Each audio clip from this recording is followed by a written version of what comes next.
Today, I'm excited to speak with Kris Perry, Executive Director of Children and Screens, Institute of Digital Media and Child Development, a nonprofit dedicated to helping kids thrive in today's digital world. With decades of experience in child advocacy and policy, Kris brings a thoughtful, compassionate perspective on how technology is impacting childhood and how we can all play a part in helping kids navigate it more safely.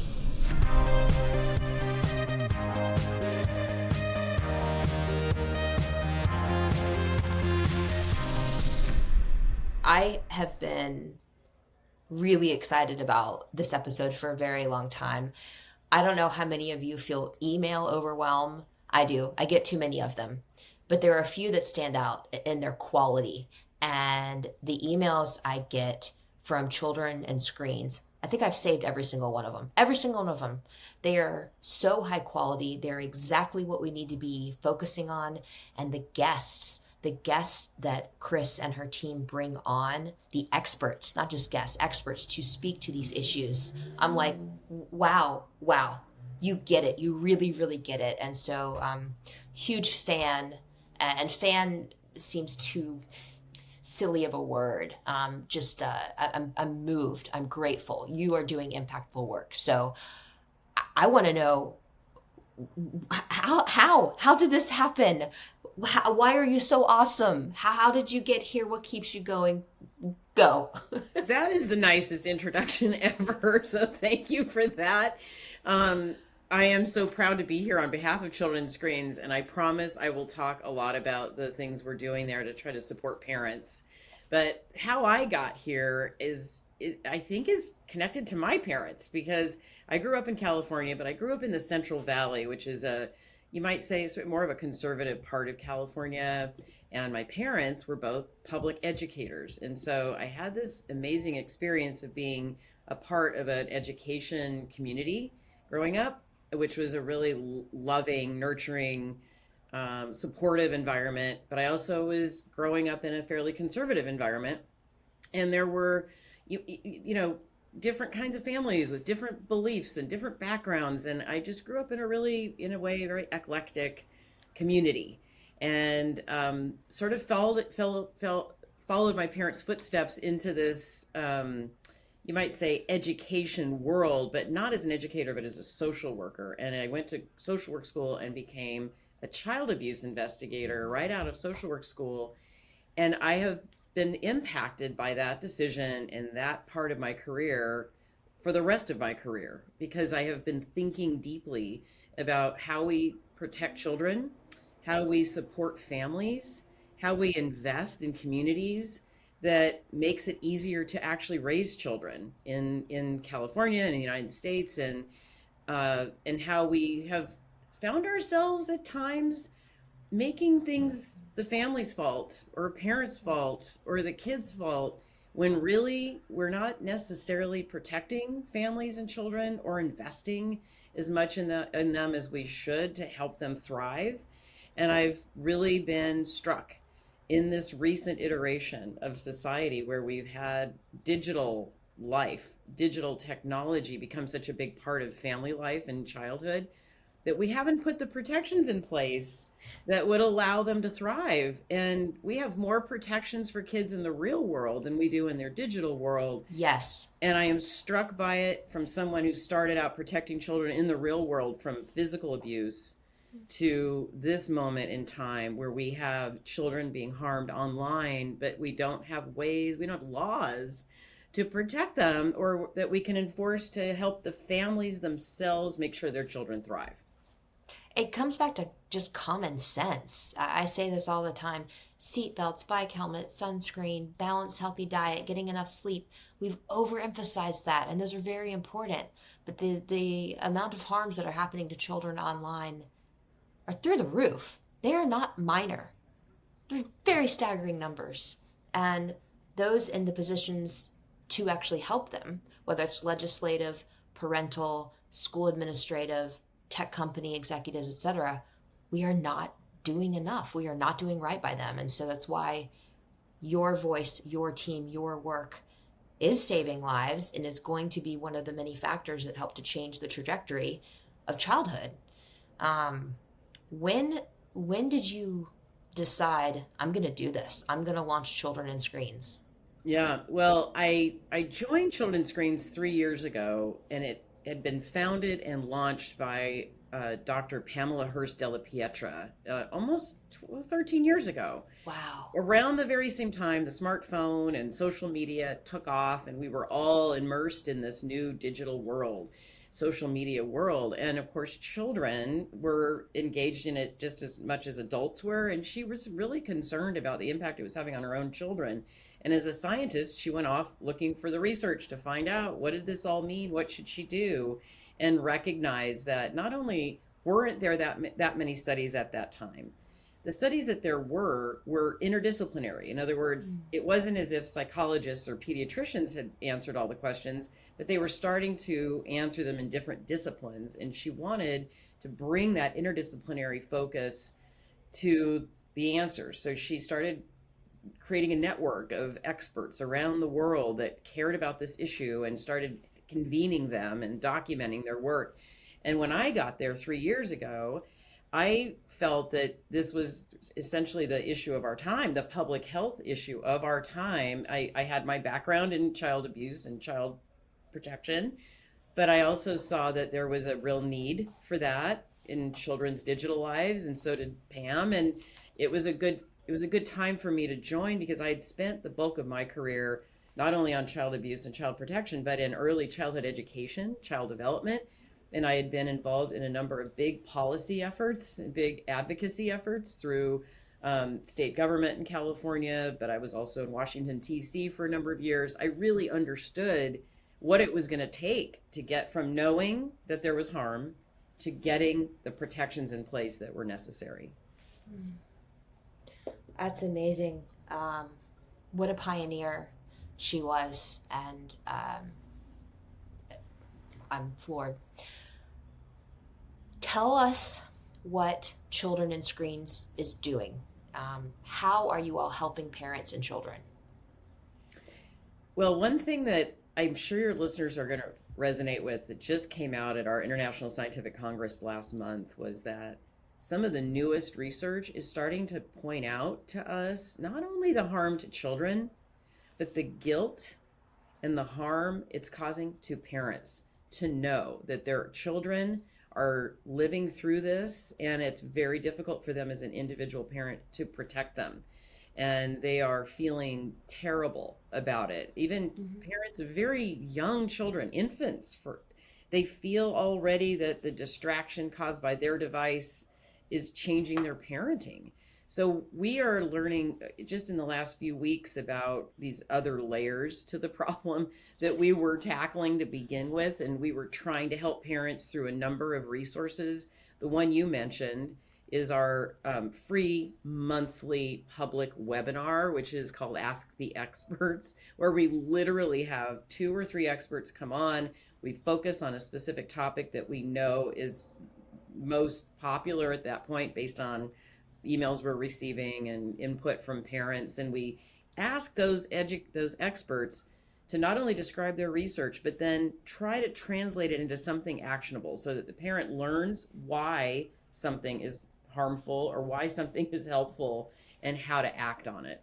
We also have a Webby nominated podcast called Screen Deep, and that dives into the latest research, groundbreaking studies, and it blends accessible storytelling with experts again, so that it's fun to listen to them talk about their academic research. I promise it's fun.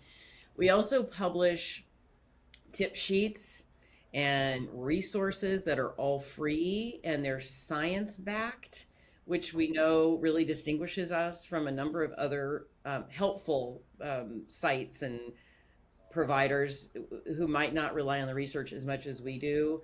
And then our website, of course, which we try to make a hub for all of these resources. So it's a one-stop shop. You can search by age or stage or topic. You can ask questions and it'll try to find the answer for you on our website. And then I talked about this in my own story, but part of the Children's Screen story is also bringing experts to lawmakers, to policymakers, either really in person or taking the research and translating it in a way that a policymaker could use it in developing some of the laws I'm kind of hoping emerge over these next few years. Because here we are, we'll talk about AI, I'm sure, but we're on the cusp of of the deployment of a new technology that's very much being deployed to children, and we haven't even really put the guardrails up yet around social media. So we're at a critical point here where the resources we've developed, the connections we've made, and the translation are helping inform people, but we all need to take more action. It all has to result in something getting done. Yes. Yes, 100% yes. What did you think, if you feel like commenting on it, and you can say no comment, what did you think about certain lobbying efforts to delay the regulation of AI for 10 years? Well, I mean, we were concerned that there would be a moratorium. That was the original proposal. There was a bill, the federal government, that they would hit a 10-year moratorium on any AI reg. And it was of great concern to the Institute because we are at just kind of, yes, AI has been with us a long time. Generative AI, relatively new.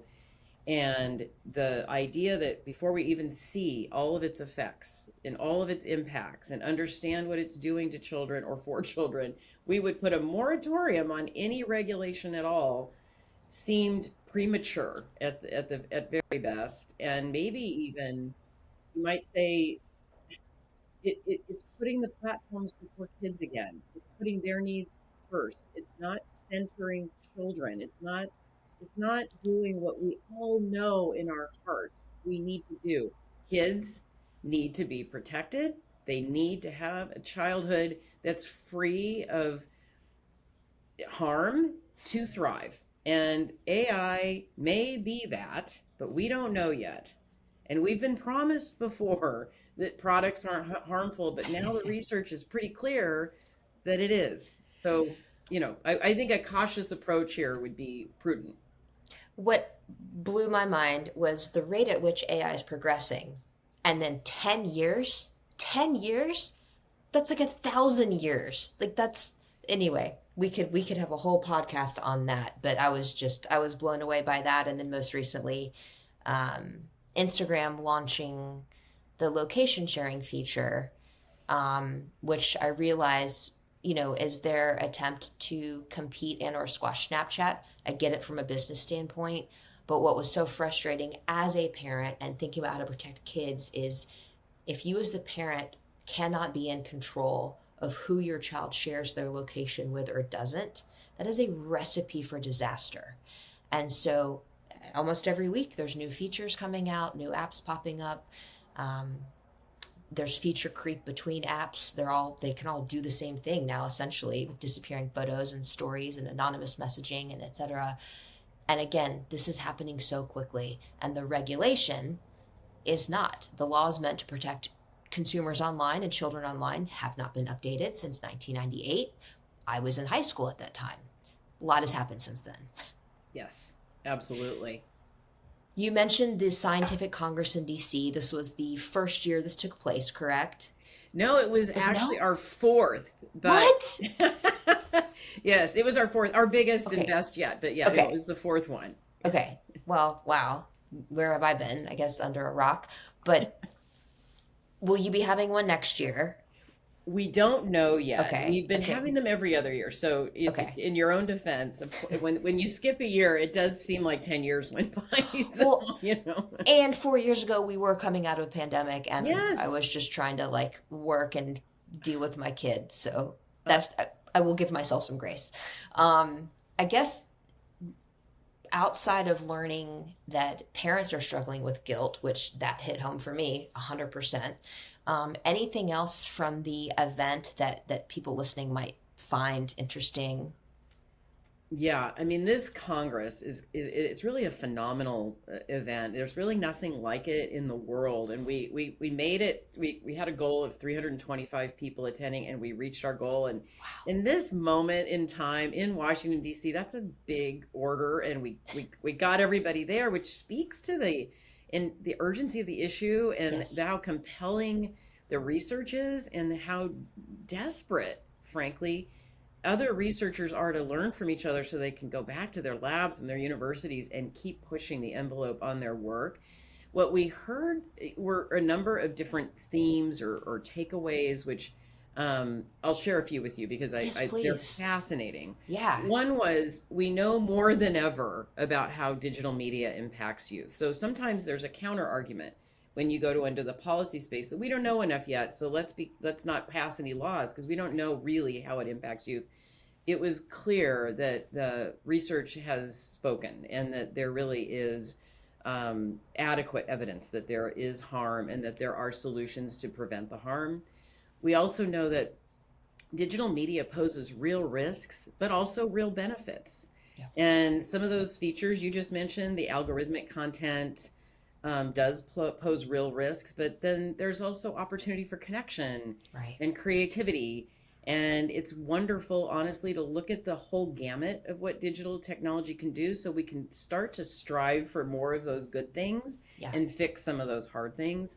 It was also really clear. We had the chairman of the FTC, we had two United States senators, we had researchers from other countries that have done more to regulate tech. Yeah. All of them said we have to shift the burden upstream.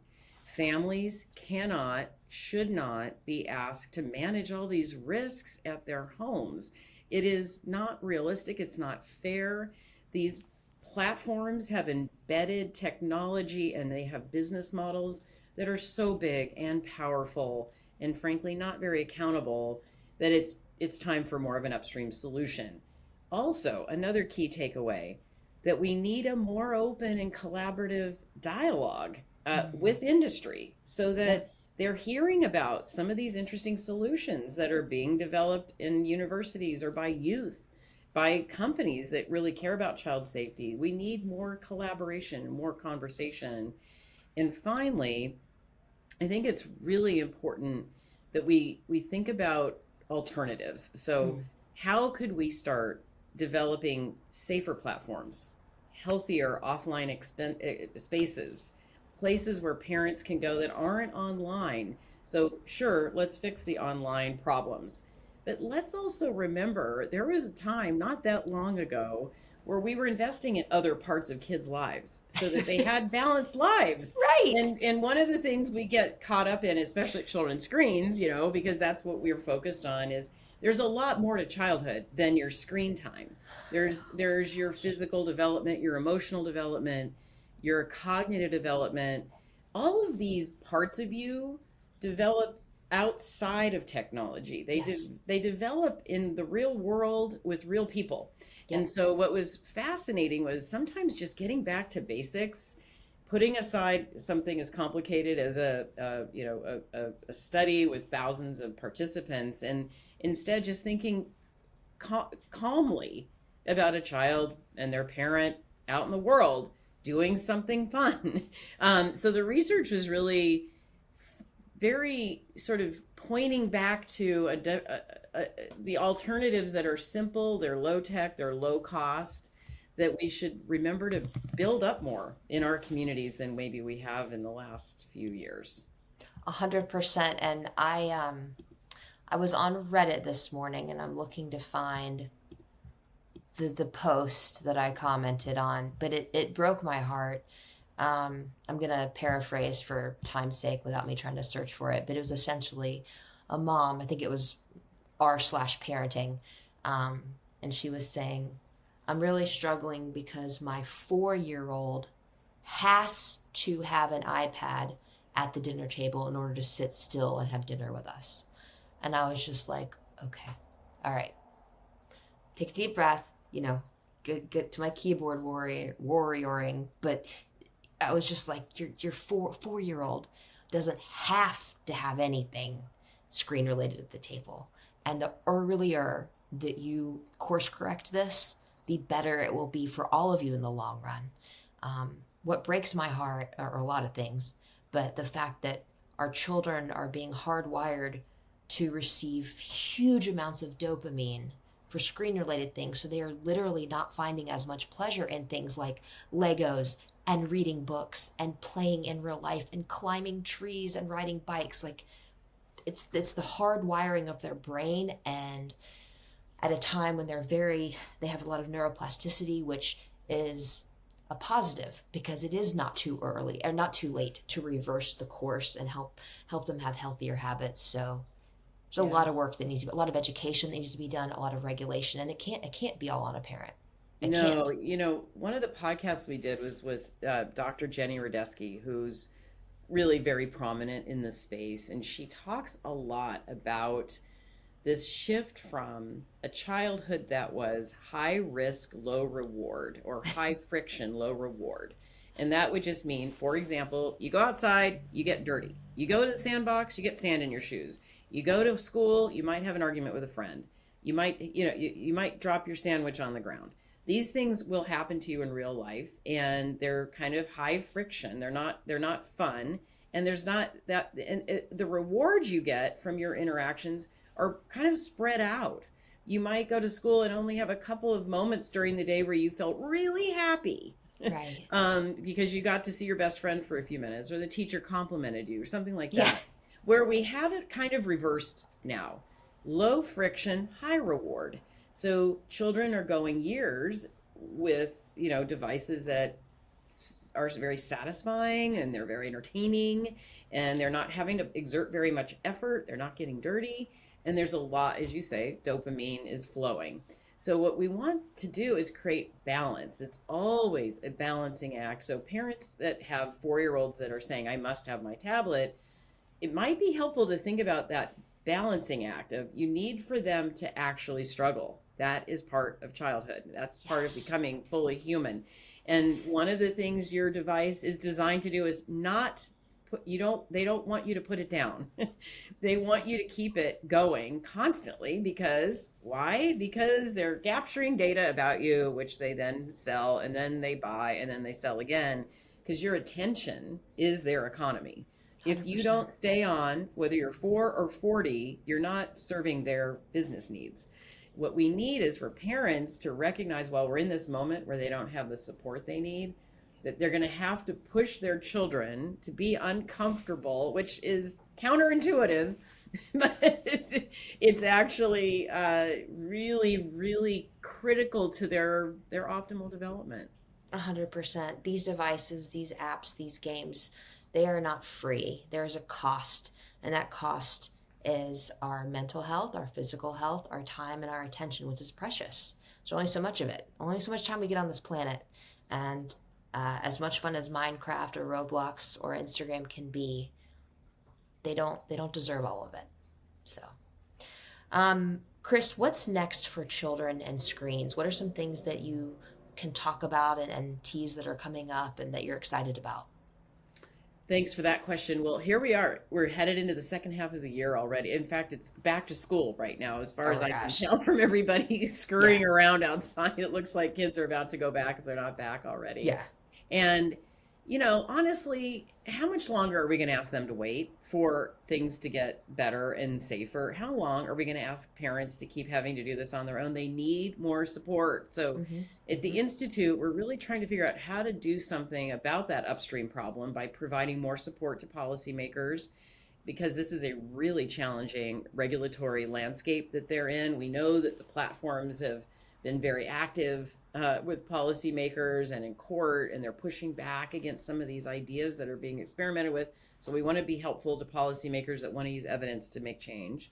Yes. And we also know that um, there's great hope for something getting done, because this is bipartisan in a way that I don't think we've seen. In my career, only a few times have I seen this level of like bipartisan support for getting something done for kids. Mm-hmm. And we saw something with KOSA, Kids Online Safety Act, last year between Blumenthal and Blackburn that was really historic. I mean, Yeah. it was incredible what I they were know. able to do, but it didn't have enough momentum necessarily to get through the House and get finished and get signed into law. So there's still talk about KOSA and how to bring that back. And just last week, we talked about AI a second ago. The same senator from that bill, Blumenthal, introduced a new bill called the AI Accountability and Personal Data Protection Act, which would ask AI platforms to obtain consent Mhm. from the users before they use their data for training purposes.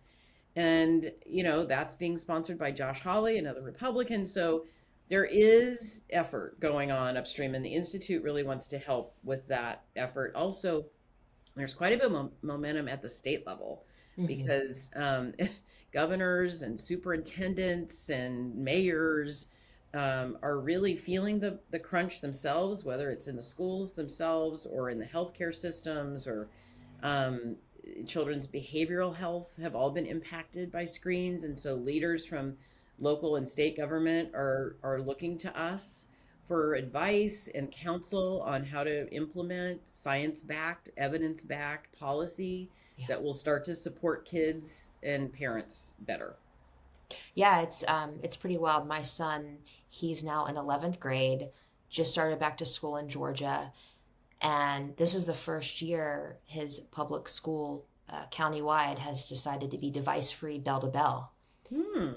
which is pretty jarring, right? If you've been allowed to have a device 6th, 7th, 8th, ninth, and 10th grade in class, in between classes, to accompany you at lunchtime if you don't want to or feel comfortable talking to people, and all of a sudden nothing. It's a pretty wild experiment. How did he react? How's that going? He's not thrilled about it. He's not thrilled about it, and I understand why. I understand why. It's been a coping mechanism. You just took away his crutch. I think it was the right thing to do. I think it was a healthy move. I think it should have been done a long time ago.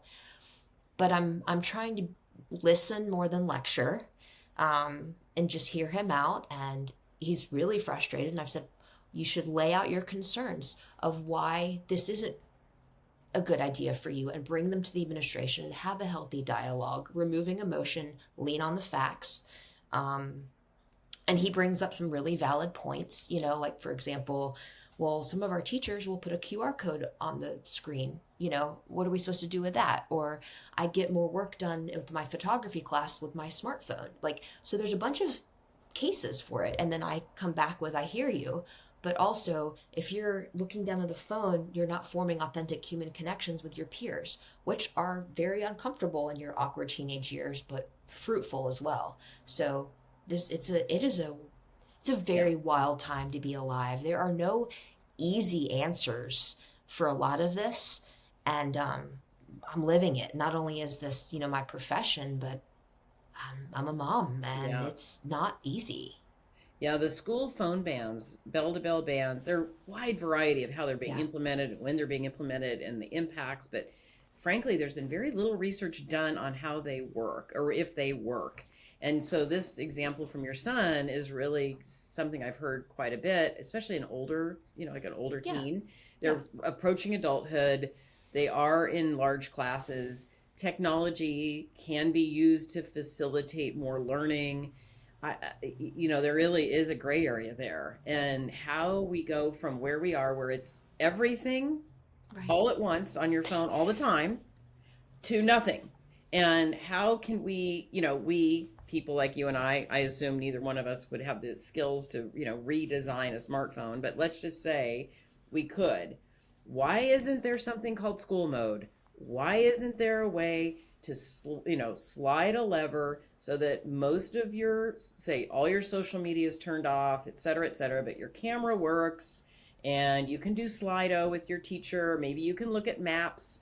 There are certain functions on your phone, your calculator. Yeah. There are certain functions on your phone that seem perfectly fine, right? For a Right. school day. The ability to But dial social 911. media at 10 a.m. while you're in your math class, no, probably not helpful. So there No. is so much room here, again, to take the evidence, translate it into recommendations that either device makers or software companies or social media companies could be using right now to improve children's lives. Yeah. And since that's not happening, these downstream solutions are pretty binary. They're pretty Yes. black and white. It's like you have your phone or you don't. And that is not, it doesn't seem sustainable, but you can see that people are desperate. and that's why they're doing it. Yeah, I told him, I said, unfortunately for you, you've been at the, I would say, you've had the raw end of the deal where there was too much and now there's nothing at all. In sixth grade, people were filming each other in the bathrooms, right, in very inappropriate ways and bullying each other and causing mental health issues and lack of attendance from school. We can't have that, right? So he was on both ends of the extremes, neither one of them optimal. You mentioned something about school mode, and this is not a sales podcast, but I'd be remiss if I didn't mention that the Bark phone has that. We have school mode. We have the ability for you to toggle that. And no, I could not code that, but our brilliant, amazing Chief Technology Officer, Brandon Hilkert, a dad of two, basically built the Bark phone for his then rising middle school daughter, to be the thing that could be a tool that wouldn't be a distraction and something that would cause harm. So anyway, and there's many options out there. There's not just the Bark phone. There's a lot of options out there that give children the ability to use tech as a minimum viable product that doesn't just give them everything all at once. So we That's can look great. into that if you'd like. Yeah, great. How can anybody listening or watching to this support the efforts of Children and Screens? Well, I think one thing to do is go to our website, check out all those resources, and then share them. They're Yes. free with your other parents, caregivers, educators, community members. Get the word out that we have done a lot to support you, but not everybody knows about us. And it's also sometimes great to just find one thing, like a tip sheet or a podcast, and direct it right at somebody that cares about that topic or needs a little additional information. That again, sharing it, you can go to childrenscreens.org to get that information. Also, it might be worth signing up for our newsletter. It's called Screenshots. You mentioned earlier that you enjoy getting our emails. Thank you for that, because a lot of effort goes into curating the materials that we put together in a way that makes them, really accessible. Even if you only have a few seconds, the newsletter comes and something might catch your interest, whether it's a webinar or a podcast or a tip sheet, that you can then forward on to other people. So sign up for Screenshots on our website. And then I'd be remiss if I didn't say that because we're a nonprofit that does not take tech funding at all, zero, we rely on donations. So if you would be willing to make even a small donation, $5, $10, to help offset the cost of having all these smart people work at the Institute and developing all these great materials, that would go a long way in helping us keeping that work going. I love it. I love it. Yeah, I'm on childrenandscreens.org right now. It's an amazing site. It's so helpful. I'm on desktop right now, but you scroll down just a little bit and there's a donate now button. I highly recommend you do that to keep this work going. And you scroll down a little bit further and there's a subscribe to emails. Again, I get way too many emails. 90% of them are just such a time suck. These are good. If you get any emails, this should be these. So you should do that. Kris, is there anything we have not covered yet that you're like, man, more people need to know about this? Well, I mean, just to get back to basics, childhood is magic. It is an incredible moment in your development, in our collective humanity. Children in their optimal development make everything better, and they deserve to be centered and protected and given every opportunity to reach their full potential. And one of the reasons why I'm here talking to you about screens and their impact is that I think there's so much potential for them to be helpful. And instead, right now, they're tipping more towards harmful. And I want so badly for the materials we're developing and the advice we're giving people to help us all move together, build more public demand for children's safe, magic childhoods. So Yes. I really wanted to leave you with, there's a lot to fight for here, right? These kids really deserve it. I didn't think I was going to tear up today, but look, you got me in my feelings. Because you're so right. There is nothing more worthwhile than protecting childhood and giving every child the best chance at success for optimal physical and mental well-being. And we actually have the power to do that as adults. And we need to do that. There is nothing more important. So let's keep fighting. Kris, thank you so much for your time, for all that you do. We'll be sure to share this far and wide. And please keep us updated. Yes, Bark Technologies is a for-profit company. But any ways that we can, support you, we want to. And me as a mom and someone who's very passionate about all of this, I'm in. I'm on board. I'm drinking the Kool-Aid. I'm here to help. So thank you so much. Thank you.